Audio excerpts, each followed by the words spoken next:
세계는 어떤 곳인가? 좋은 음식, 건강함, 성적 증거는 모두 다 하나님의 선물이기 때문에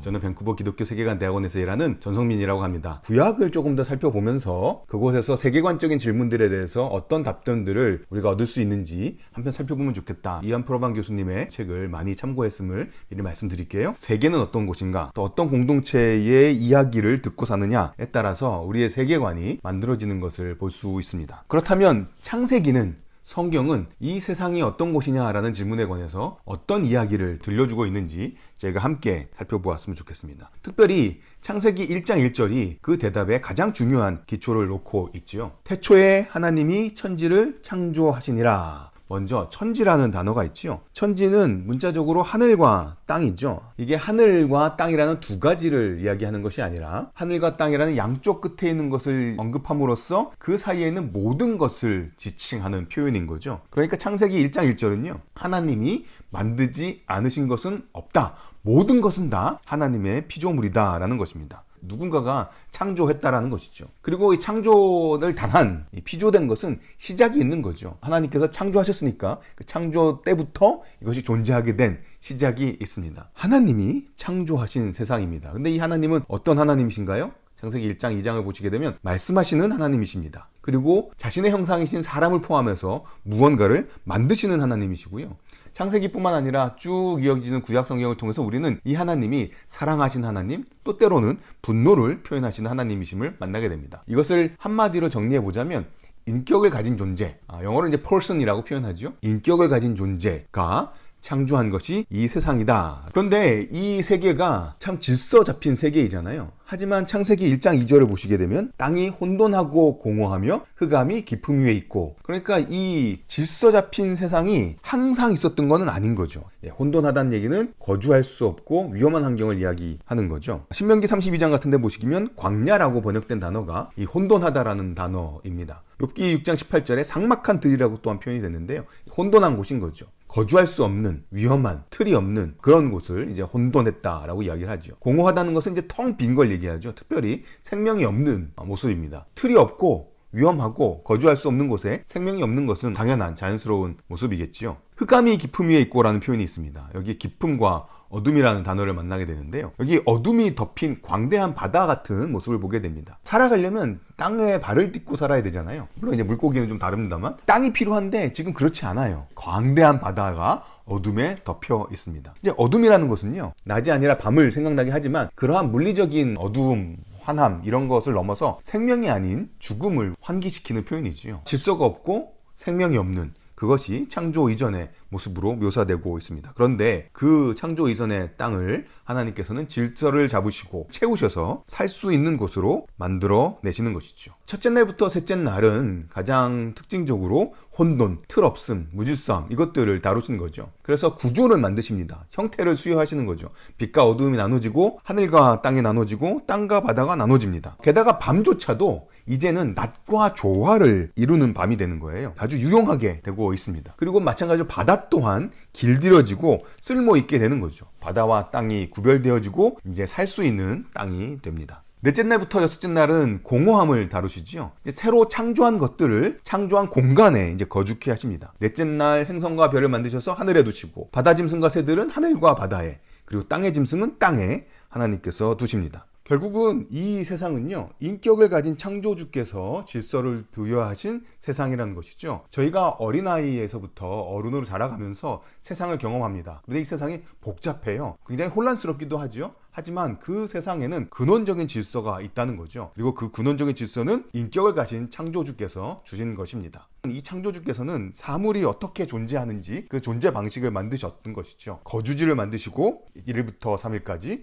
거주자를 4일부터 6일까지 만드셔서 그것을 채우셨습니다. 이 세상은요, 그렇기 때문에 하나님이 아닌 거죠. 하나님과 별개의 세상입니다. 하나님과 분리되었다고도 말할 수 있을 텐데요. 그렇기 때문에 신적이지 않은 것이죠. 하나님께서 질서를 부여하셨지만 하나님으로부터 분리된 세상인 겁니다. 하지만 물론 이 세상이 하나님이 아니라고 해서, 신적인 것이 아니라고 해서 이 세상에서 하나님을 만날 수 없다, 이 세상에 하나님이 임재하지 않으신다, 이건 아닌 거죠. 오히려 창세기 3장 8절 같은 데 보시게 되면 하나님께서 그 동산을 선언할 때 거르셨다라는 표현도 나오죠. 사람과 대화하십니다. 그러니까 하나님과 세상이 분리되어 있다고는 하지만 그렇다고 그 세상에서 하나님을 만날 수 없다, 이런 이야기를 하는 것은 아닌 거죠. 세상이 하나님이 아니다, 신이 아니다라는 이야기는 특별히 넷째 날 만드신 해, 달, 별의 창조 이야기에서 더욱더 강조가 됩니다. 이 창조 이야기에서요, 인간 창조 이야기가 굉장히 길게 나오죠. 하지만 그 다음으로 또 길게 나오는 게 있는데 그게 해와 달과 별의 창조에 관한 것입니다. 분명히 저자가 하고 싶은 중요한 말이 있다는 것을 우리가 느낄 수 있죠. 해, 달, 별은요, 당시 사람들은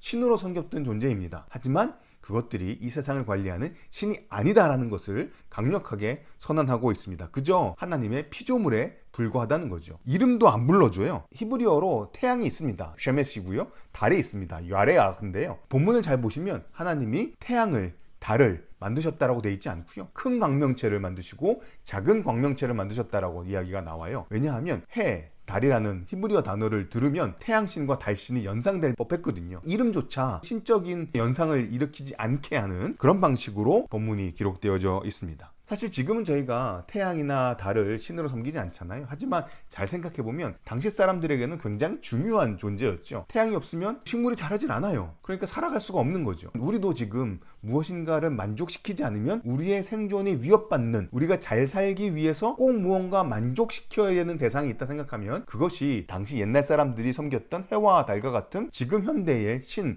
우상이 되는 것이죠. 인격적일 수도 있고 어떤 세상의 조건일 수도 있고, 그것들이 있다면 그것은 태양과 달의 자리를 차지한 신과 같은 존재가 되어버린 것이죠. 자, 이 세상이 어떤 곳인가 라는 질문에 관해서 우리가 이야기를 나누고 있는 거죠.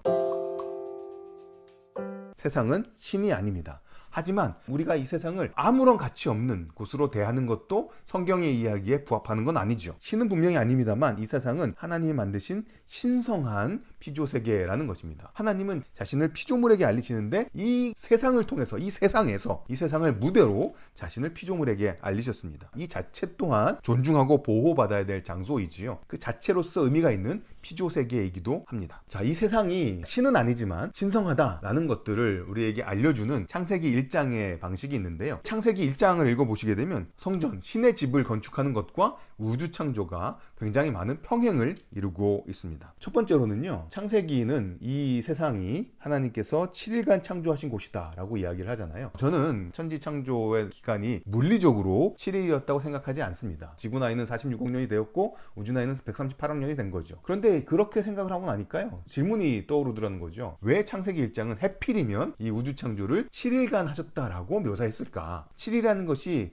하나님께서 이 세상을 만드신 물리적인 시간을 알려주기 위한 숫자가 아니라면 왜 해필이면 7일이었을까? 질문이 떠올랐습니다. 물리적인 시간을 알려주는 게 아니라면 열흘간 창조하셨다, 한 달간 창조하셨다, 뭐 하루 만에 창조하셨다, 이렇게 묘사해도 그 메시지만 담겨져 있다면 괜찮잖아요. 그런데 왜 해필이면 7일일까? 지금까지 제가 얻은 잠정적인 대답 중에 하나는 이 7일이라는 기간은 이 우주가 하나님의 성전이라는 것을 암시하는 기간이라는 거죠. 이것은 구데아 실린더라고 불리는 것인데요. 루브르 박물관에 있습니다. 여기에 이렇게 생긴 글씨가 있습니다. 요것 중에서 성전을 만들고 봉헌 축제를 하는 것에 관한 기록이 있는데요. 그의 주인이 그 집에 들어갔을 때 7일 동안 여자 노예들은 그녀의 주인과 동등해지는 것이 허락되었고, 노예들은 그의 주인 옆에서 함께 걷는 것이 허락되었다. 여기 이제 7일이라는 기간이 나오잖아요. 성전을 만들고 그것을 봉헌했던 시간입니다. 창세기 1장을 읽으면서 하나님이 이 우주를 7일간 창조하셨다고? 7일? 보통 성전 봉헌 축제할 때 걸리는 시간 아닌가?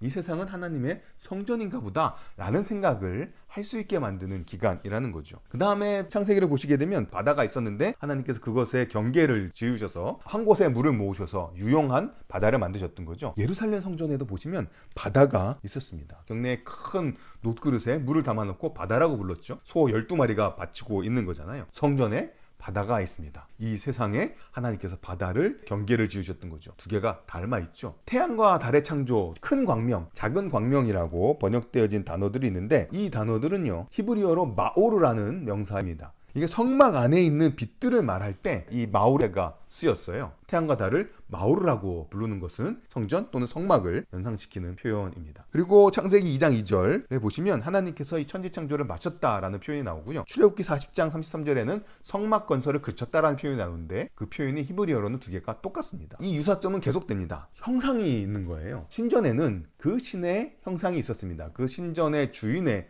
형상이 있었던 거죠. 그런데 하나님의 이 세상에도 형상이 있는 거예요. 무엇이냐 하면 다름 아닌 사람인 거죠. 하나님께서 이 세상을 만드시고 사람을 자신의 형상으로 두셨다는 그 개념은 고대 근동에서 성전을 만들고 그 신의 형상이 그 성전에 있었다는 것과 평행을 이루는 개념이 되는 거죠. 우주는요, 하나님과 분리되어 버린 아주 무가치한 그런 공간이 아니라 하나님의 성전 같은 신성한 공간이라는 것이죠. 우주는 성스러운 공간입니다. 그러니까 창세기 1장 읽어보면 성전과 창세기 1장의 우주 창조가 평행을 이루고 있더라. 이 세상은 하나님의 신성한 성전과 같은 곳이구나. 자, 그런데 이제 저희가 창세기 2장을 한번 생각해 보도록 하겠습니다.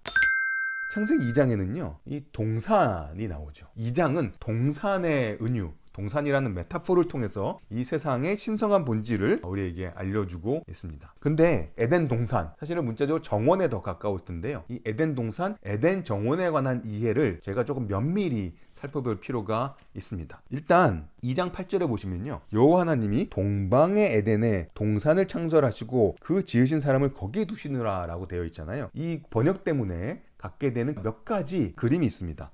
에덴은 어떤 동방이라는 특정한 지역에 있는 다른 곳과는 구별되는 특정한 공간인가 보다 라고 생각하는 게 이 번역에서는 자연스럽습니다. 그런데 제가 아까 이 강의는 이안 프로방 교수님의 Seriously Dangerous Religion이라는 책에 토대한다고 말씀을 드렸잖아요. 그 책에서 이안 프로방 교수님은 에덴의 의미를 조금 다르게 설명을 시도하십니다. 한 3가지 정도를 가지고 에덴의 의미를 다시 짚어보는데요. 첫 번째 문제는 뭐냐 하면 거기 나와 있는 동방이라는 표현입니다. 이런 질문을 던지는 거예요. 과연 창세기를 기록한 사람이 에덴이라는 정원의 위치가 어딘지에 관심이 있었을까? 혹은 그 위치에 대해서 이 독자들이 관심을 갖는 것이 저자의 원래 의도였을까? 만일에 위치를 동방이라는 기준을 가지고 생각을 해본다면, 자, 이스라엘의 동쪽이 동방이게 되겠죠. 그것은 이제 메소포타미아 지역이 되겠습니다. 그래서 사람들은 에덴을 찾을 때 동쪽이라니까, 동방에 두었다니까 이 메소포타미아 지역, 지금 그곳에 있지 않았을까,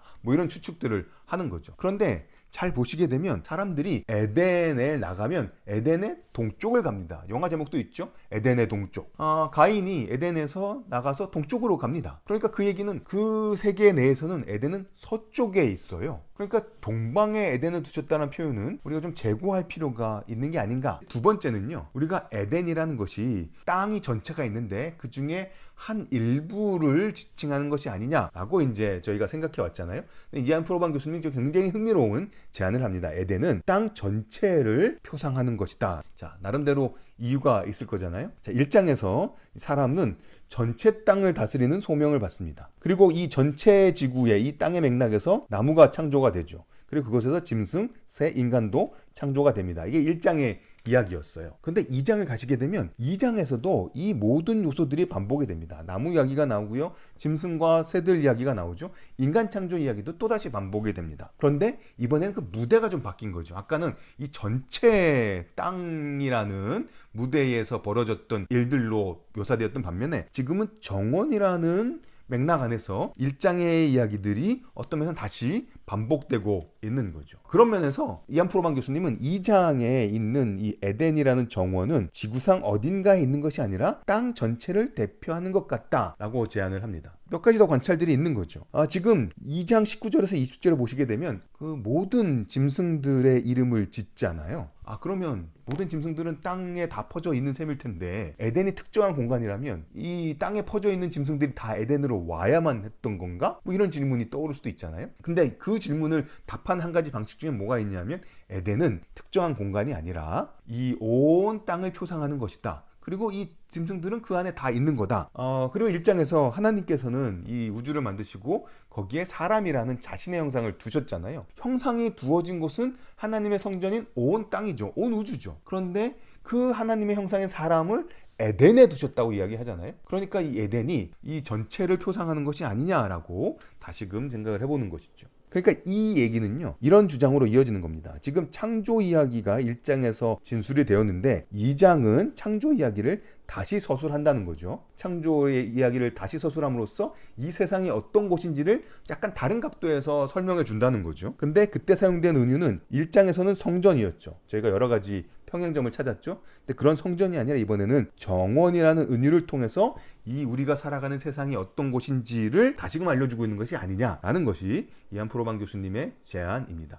몇 가지 더 있는 거죠. 지금 이 정원이 특정한 공간이라 온 세상이라고 이야기하는 근거는, 정원이 만일에 온 땅이 아니라면 어떻게 그 에덴 동산에만 거주하는 인간이 생육번성해서 땅을 채울 수 있겠는가 라고 질문하는 거죠. 그러니까 1장과 2장을 나름대로 연결시키는데 1장에서 생육하고 번성하여 땅에 충만하라는 소명을 사람이 받았잖아요. 그런데 2장에서는 그런 소명을 받은 사람이 에덴 동산에만 거주하는 거로 보이잖아요. 그랬을 때 그 에덴이 땅 전체를 표상하는 게 아니라면 에덴 동산 안에서만 거주하는 사람은 1장의 소명을 이뤄내지 못하는 거 아니냐. 에덴에 머물면서도 땅 전체를 채울 수 있으려면 에덴이 땅 전체를 표상해야 하는 거 아니냐. 이게 이제 이한 프로방 교수님이 에덴이 땅 전체를 표상한다라고 제안하는 근거가 됩니다. 자, 그 다음에 에덴이 또 땅 전체를 표상한다고 이야기하는 그 관찰 중에 하나는요, 에덴과 관련된 지리의 묘사들이 굉장히 혼란스럽다는 거예요. 창세기 2장 10절에 14절에 이제 4개의 강 얘기가 나오죠. 비손, 기온,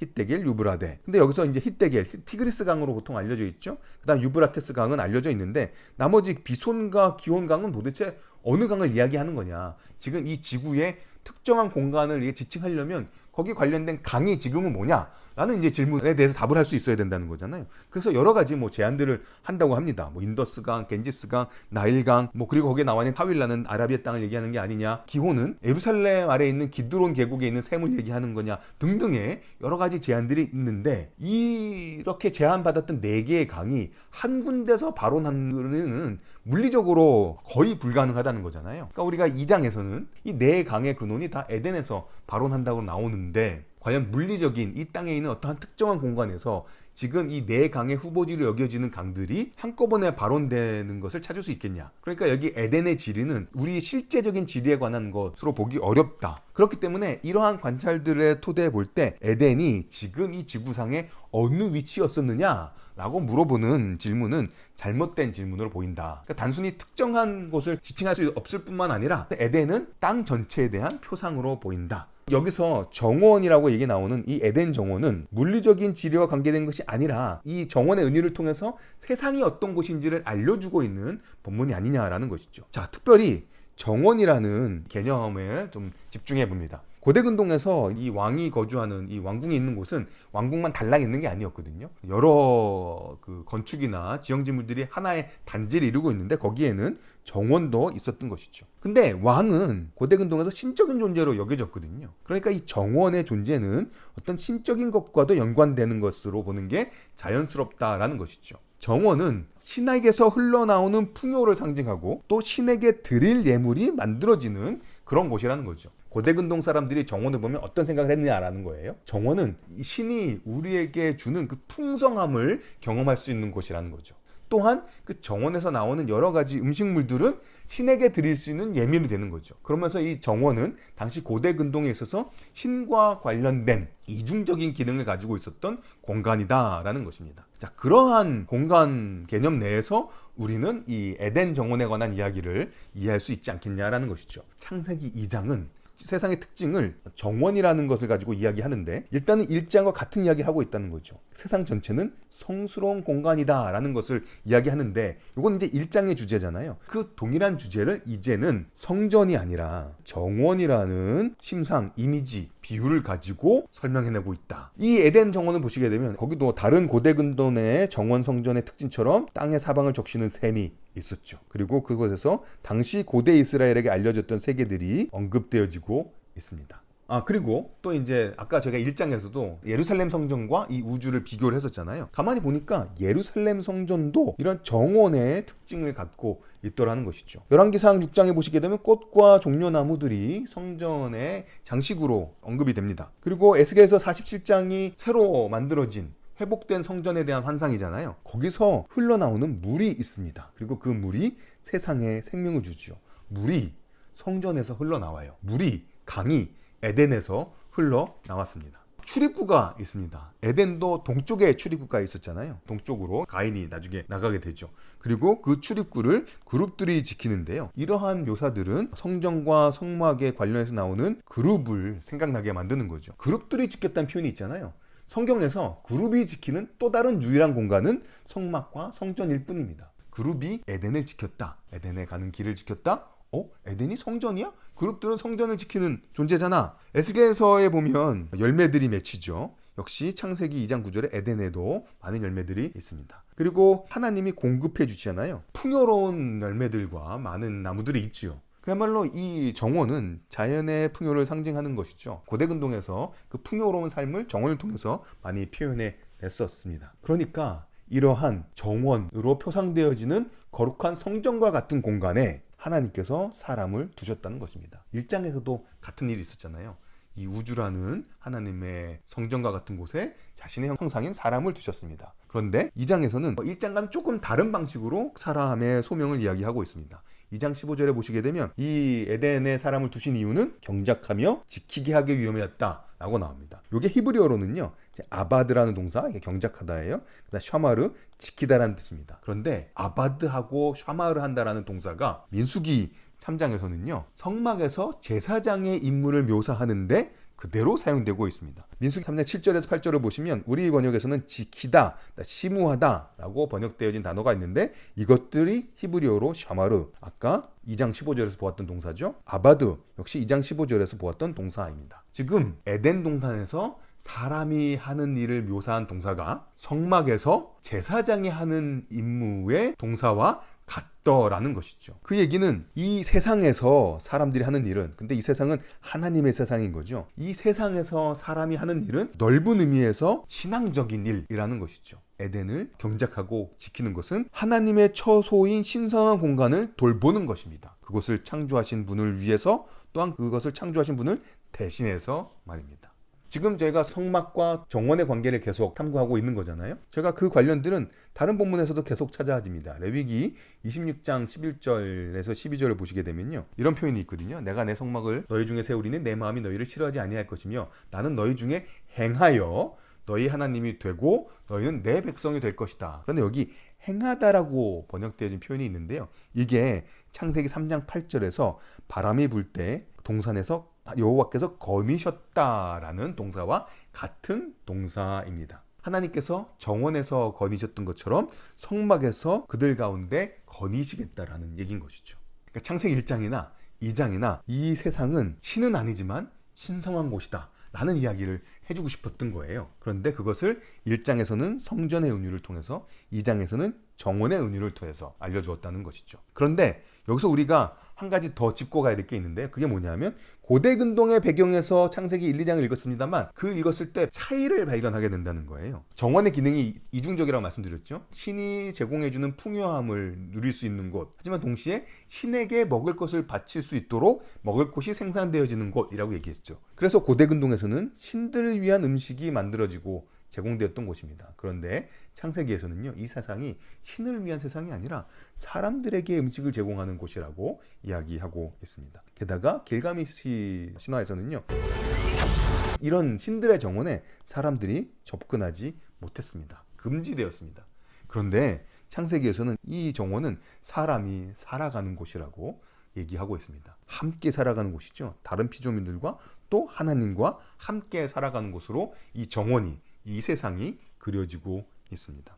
에덴 동산은 다른 본문에서 하나님의 정원이라고도 묘사되고 있습니다. 다른 본문들, 이사야나 에스겔 같은 데서 이 하나님의 정원이라는 표현을 가지고 묘사하려는 대상이 뭐냐 하면 온 세상이라는 거예요. 창세기 1장 1절부터 2장 4절에서 결국은 7일간 창조하시고 마침내 안식하였던 성전 우주가 있었죠. 이곳이 온 세상인데 그것이 이런 본문에서 하나님의 정원이라고 또한 이야기된다는 거죠. 그러면 이 온 세상을 표방한다는 건요, 사람이 온 세상 다 이 넓은데 다 사는 게 아니잖아요. 이 에덴이라는 것은 어떤 장소를 이야기하는 개념이라기보다는 어떤 존재하는 상태를 이야기한다는 거죠. 하나님이 쉬실 수 있던 이 온 세상의 상태를 이야기하는 것이고, 그곳에서 하나님과 그의 피조물, 그리고 피조물이 서로 조화를 이루며 존재하는 곳을 에덴이라고 부를 수 있다라는 것이죠. 그런데 창세기 3장에서 인간의 타락으로 인해서 이 상태를 상실해 버리는 것이죠. 그리고 잘 생각해 보시면 그 에덴의 조화로웠던 상태는 에덴에서만 없어진 게 아니잖아요. 온 땅이 그렇게 된 거죠. 인간의 타락으로. 그런 면에서 3장에서 인간에서 상태를 잃어버린 것 또한 전 지구적인 실제 아니냐. 그런 면에서 에덴은 전 지구를 이야기하는 것 같다. 근데 이렇게 얘기하면요, 에덴을 회복한다는 얘기는 뭐냐 하면 특정한 공간에 다시 돌아간다는 얘기가 아니라 에덴에서 했던 그 경험과 상태를 회복한다는 것이죠. 피조물과 하나님의 조화, 피조물들의 서로 조화를 우리가 경험할 수 있다면 그곳이 에덴이 되는 거죠. 혹은 에덴적 경험이라고 이야기할 수 있게 됩니다. 이 얘기를 하기 위해서는요, 아까 잠깐 얘기했던 동방이라는 지리를 나타내는 표현을 잠깐 짚고 가야 될 필요가 있죠. 이 동방이라고 번역된 단어는 니케뎀이라는 히브리어인데요. 이게 이제 창세기 2장 8절에서 웬만한 번역들은 다 동방이라고 번역이 되었지만 사실은 그때에라고 또 이해할 수 있는 끝에 관한 표현이거든요. 그러니까 이걸 그때라고도 번역해 볼 수 있겠다. 하나님께서 동방에 에덴을 창설하시고 사람을 두었다라는 것을 시간적인 느낌으로 하나님께서 그 예전에 이 조화로운 세상을 만드시고 거기에 사람을 두셔서 제사장적인 사명을 주셨다. 이렇게 되는 거죠. 구약에서 에덴을 살았던 그 경험은요, 지금 우리가 경험할 수 있는 것이다 라고도 이야기해 볼 수 있는 거죠. 굳이 어디로 가는 게 아니니까요. 근데 이제 그것을 성경 토대에서 좀 찾아봐야 되잖아요. 구약에 보게 되면 에덴을 살아간다라는 그 표현이 옛날 그 태고 때 그 특정한 공간, 우리가 생각했던 방식에서 경험되었던 것이 아니라 최근 경험, 옛날 태초의 경험이 아니라 어떤 사람들의 최근 경험이나 혹은 가까운 미래의 경험은 가능한 것으로 묘사되어지고 있습니다. 에덴을 산다는 표현이 최근의 경험이나 가까운 미래 경험을 이야기할 때 에덴을 경험한다, 에덴을 산다 라는 식으로 쓰여지고 있다는 것이죠. 예를 확인해 봐야 되겠죠. 에스겔서 28장에 보시면요, 두로 왕에 관한 본문이 나옵니다. 내가 두로 왕입니다. 옛적에 하나님의 동산 에덴에 있어서, 우리가 아는 에덴은요, 아담과 하와가 있었던 곳이잖아요. 그런데 그 에덴에 두로 왕이 있었다고 성경이 이야기합니다. 이게 그 에덴이 옛날에만 딱 존재했고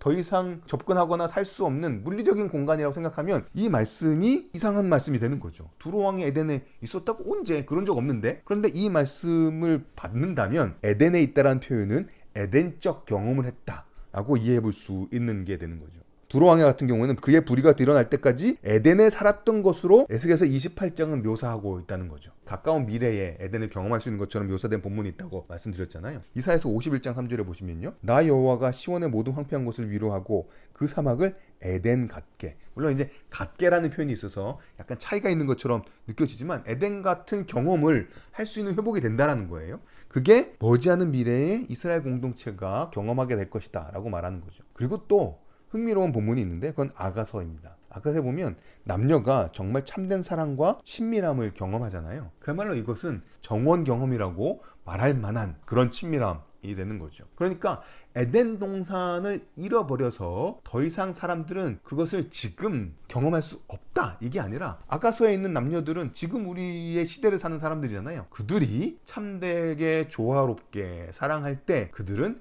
에덴과 같은 경험을 지금 이곳에서 할 수 있다라는 것이죠.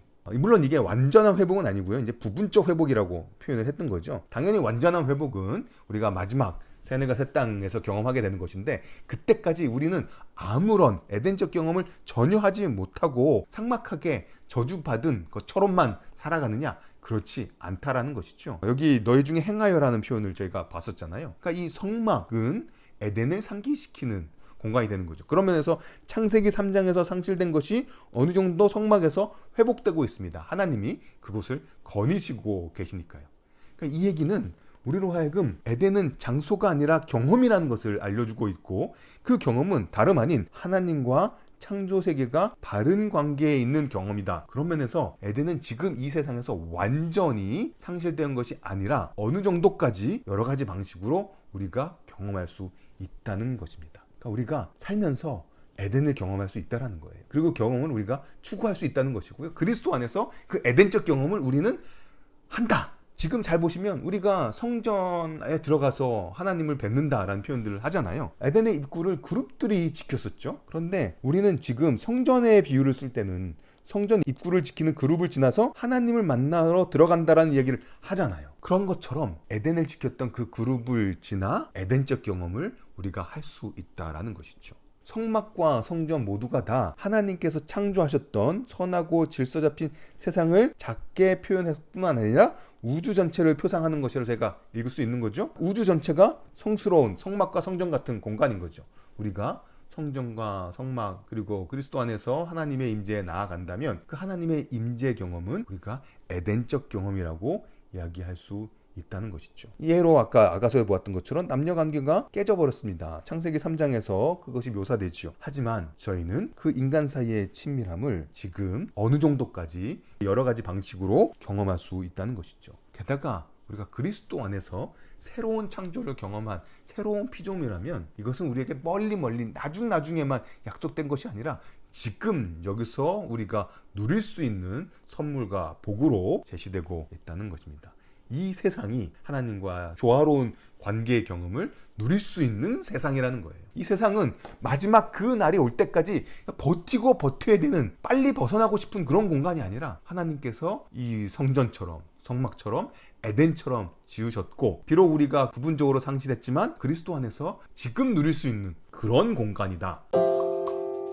정원으로 표상되어지는 이 세상에서 그 정원과 그 안에 사는 다양한 창조물들을 경작하고 지키는 인간의 의무를 지금 우리가 여기에서 행하는 것은 가능하고 요청된다는 것이죠. 물론 이 세상은 우리 게 아닌 거죠. 하나님의 것, 창조주의 것입니다. 세상은 어떤 곳인가? 세상은 선한 하나님이 만드신 선한 곳입니다. 하지만 신이 아니기 때문에 예배의 대상은 아니죠. 하지만 동시에 그것이 창조세계의 가치를 깎아내리는 것은 아닙니다. 하나님의 피조세계로서 잘 돌봐야 되는 거죠. 하나님의 성전 우주입니다. 하나님이 거하시고 그것은 하나님이 만드신 피조물로 가득 차 있는 곳입니다. 하나님은 물론 그 창조세계를 초월하시죠. 하지만 동시에 하나님은 그곳에 임재하십니다. 이 세상은 하나님의 장소입니다. 우리가 성경적 신앙이라는 어떤 미명 아래 사실상 물질 세계를 부정적으로 또 회의적으로 생각해왔던 역사적인 버릇이 있다는 것이죠. 감각을 통해 우리가 경험하는 이 물질 세계가 악하다, 문제다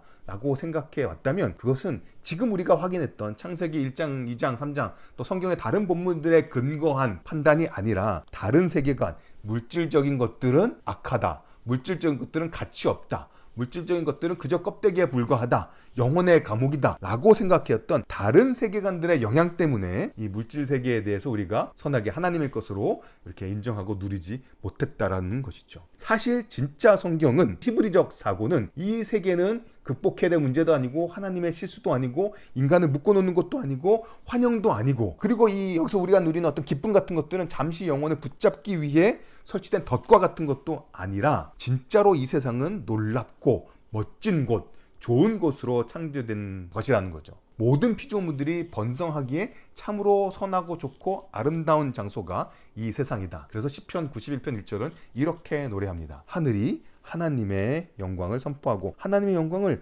하늘이, 이 세상이 선포해요. 그의 손으로 하신 일을 궁창이 이 피조세계가 나타내고 있습니다. 유대인들도 이 창조세계 안에서 살아가는 삶에 대해서 이런 시각을 가져왔던 거예요. 하나님이 모든 것을 선하게 창조하셨기 때문에 인간은 그 삶을 향유하고 증진시킬 의무가 있다. 우리가 이 세상에서 경험하는 좋은 음식, 건강함, 어떤 성적 즐거움, 우리 몸으로 경험하는 기쁨들, 이런 것들은 모두 다 하나님의 선물이기 때문에 우리가 향유할 수 있다. 물론 바른 방식으로 향유해야 된다라는 전제를 우리가 달아볼 수는 있겠죠. 왜냐하면 오용의 가능성이 있기 때문인 것이죠. 하나님의 선한 선물이지만 인간은 이것은 탈선시킬 수도 있고, 성경은 그 가능성과 그 현실을 실제로 이해하고 우리에게 알려주고 있습니다. 하지만 여전히 이 세상이 근원적으로 원래 문제가 있는 것은 아니다. 이렇게 얘기하면요, 또 이제 이러시는 느낌이 드실 수 있어요. 뭐냐 하면, 그래 지금 이 세상을 긍정하니까 그럼 이 세상만 바라보고 살아도 된다는 얘기냐? 라는 것처럼 들릴 수 있거든요. 지금 이 세상이 멋진 세상이라는 그 확인이 이 세상 외에 다른 것은 없다. 즉 올 세상이 없다. 우리가 오는 세상을 소망하는 필요가 없다. 이런 얘기를 하는 것은 아니라는 것이죠. 궁극적인 소망들을 유지하면서도 동시에 지금 우리가 살아가고 있는 이 세계가 근원적으로 선하고 좋은 창조 세계다 라는 것들을 확인해야 된다는 거죠. 왜냐하면 우리는 그렇지 않은 식으로 세상을 바라보는데 너무 많이 젖어 있었다는 것이죠. 다른 곳이 아니라 바로 이 세계에서 하나님께서 창조하신 사람과 다른 생명들이 번성하도록 계획되어 있는 것입니다. 이 세상은 그저 극복해야 될 혹은 버텨야만 할 장애물이 아니라 하나님의 피조물들이 만족스러운 상태를 살아내도록 우리를 두신 바로 그 장소라는 곳입니다. 강의 경청해 주셔서 감사합니다.